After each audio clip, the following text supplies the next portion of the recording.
అడవిగుట్ట రహస్యాన్ని ఛేదించిన lady constable కనక మహాలక్ష్మి. కనకం, Chandrika case file కూడా CP గారి ఆఫీస్కి వెళ్ళిపోనాది. సిపి గారి ఆఫీస్లో మీకు తెలిసిన వాళ్ళు ఉన్నారు కదా? నీకు ఇంకా అర్థం కాలేదా అమ్మా?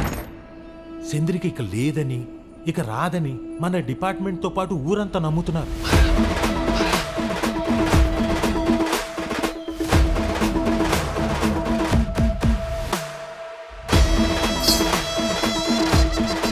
నీ మనసు నిబ్బరపరుచుకొని ఆలోచించు. నీ కళ్ళ ముందు బొమ్మలు కదలాడతాయి. అయినా సొంత తల్లిదండ్రులే గమ్మునైపోయినారు. అమ్మాయి మీతో ఉన్నంతకాలం మీకు ఈ కష్టాలు వస్తూనే ఉంటాయి.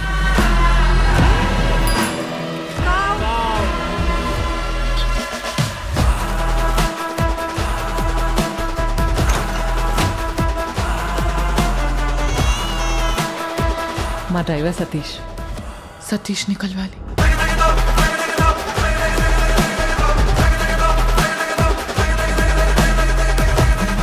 కనకం, చంద్రిక మనీ ఆర్డర్ పంపించి సత్యనారాయణ రాజు గారింటికి కాదు. మరెక్కడికి పంపింది?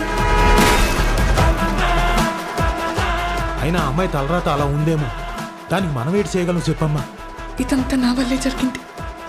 కళ్ళు మూసినా తెరిచిన చంద్రికనే కనిపిస్తుంది.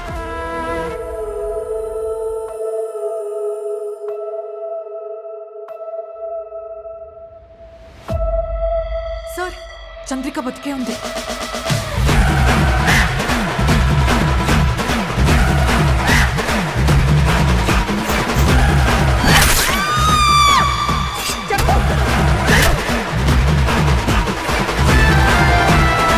ఈ రోజు నుంచి నీతో పాటు నీ శిక్షని నేను కూడా అనుభవిస్తాను.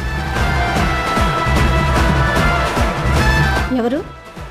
కానిస్టేబుల్ కనక మహాలక్ష్మి. తర్వాత ఏమైంది?